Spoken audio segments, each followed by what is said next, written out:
بسم اللہ الرحمن الرحیم۔ میرے عزیز سامعین، ہر کوئی جانتا ہے کہ اتفاق میں برکت ہے، ہر کوئی مانتا ہے کہ کمزور اتحادی بھی بڑے بڑے بھیڑیے اور شیر کو پھاڑ دیتے ہیں، ہر کوئی جانتا ہے۔ بچپن سے ماں باپ اپنے بچوں کو بتاتے ہیں آپس میں لڑو مرو نہیں، اتفاق میں برکت ہے۔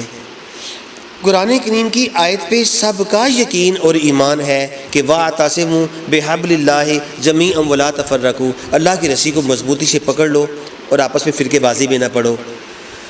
تو مجھے مسلمان بھائیوں ایک بات سمجھ نہیں آتی، جب آپ کو پتہ ہے کہ اتفاق میں برکت ہے، جب آپ کو پتہ ہے کہ اللہ تعالیٰ فرقہ بازی سے منع فرما رہے ہیں، اللہ کے رسول کو فرقہ پرستی پسند نہیں ہے، تو خدا کے واسطے پھر بریلوی، دیوبندی اور وہابی اور شیعہ کے چکر میں کیوں پڑے ہو؟ یار یہ بات سمجھ کیوں نہیں آتی؟ بچوں کو سمجھاتے ہیں کہ اتفاق میں برکت ہے اور خود آپس میں برسرے پیکار ہوتے ہیں، ایک مسلک دوسری مسلک کی ٹانگ کھینچتا ہے، ایک فرقہ دوسرے فرقے کو نیچا دکھانے کی کوشش کرتا ہے۔ یار دوسرے فرقے کا عالم کوئی صحیح بات بھی کرتا ہو، دوسرے فرقے کا کہتا ہے اسے سننا نہیں، پاس بیٹھنا بھی نہیں، اونلی بیکاز اس کا تعلق ہمارے فرقے سے نہیں ہے۔ مجھے بتائیے کیا اسلام ہمیں فرقہ بندی کی اجازت دیتا ہے؟ جب اسلام، اللہ کا رسول ہمیں فرقہ پرستی کی اجازت نہیں دیتے تو ہم فرقہ پرستی کو ضروری کیوں سمجھتے ہیں؟ اور خدا کے بندو، کیا بریلوی ہونا کوئی ضروری ہے؟ یار کیا دیوبندی ہونا کوئی ضروری ہے؟ کیا وہابی ہونا، اہل حدیث ہونا، کہلانا، کیا شیعہ ہونا کوئی ضروری ہے؟ مجھے بتائیے، حضرت علی، حضرت مولا علی کرم اللہ وجہہ کیا تھے؟ ہی واز مسلم۔ حضرت ابوبکر صدیق، حضرت عمر فاروق، حضرت عثمان غنی، حضرت علی کرم اللہ وجہہ، حضرت امام حسن، امام حسین کون تھے؟ بریلوی تھے؟ ہرگز نہیں۔ دیوبندی تھے؟ تصور بھی نہیں۔ اہل حدیث تھے؟ نو کانسیپٹ ایٹ آل۔ کیا وہ شیعہ تھے؟ بالکل نہیں۔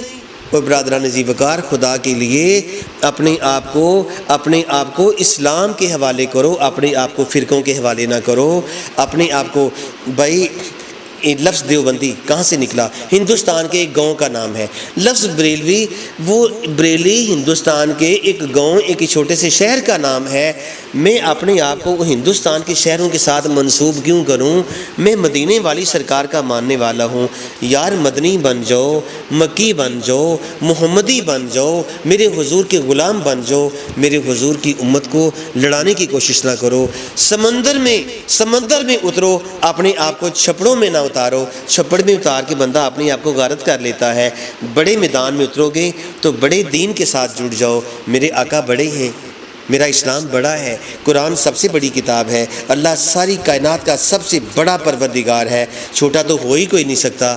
تو ساتھیو، اپنے آپ کو چھوٹے چھوٹے گروہوں میں تقسیم نہ کرو۔ جو حضور کی امت کو آپس میں تقسیم کرتا ہے وہ حقیقت میں حضور کی امت کو کمزور کرنے کی کوشش کرتا ہے۔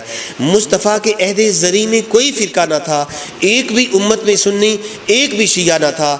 بعد میں بنے یہ فرقے جو برسرے پیکار ہیں، نفرتیں ان سے پھیلتی ہیں، باعث آزار ہیں۔ حشر میں فرقے نہیں، اعمال دیکھے جائیں گے۔ جتنے بد اعمال ہیں بدحال دیکھے جائیں گے۔ اور میرے پیر و مرشد علامہ اقبال فرماتے ہیں، یوں تو سید بھی ہو، مرزا بھی ہو، افغان بھی ہو، سبھی کچھ ہو، بتاؤ تو صحیح مسلمان بھی ہو۔ اور فرقہ بندی ہے کہیں اور کہیں ذاتیں ہیں، کیا زمانے میں پنپنے کی یہی باتیں ہیں؟ غور فرمائیے گا۔ شکریہ۔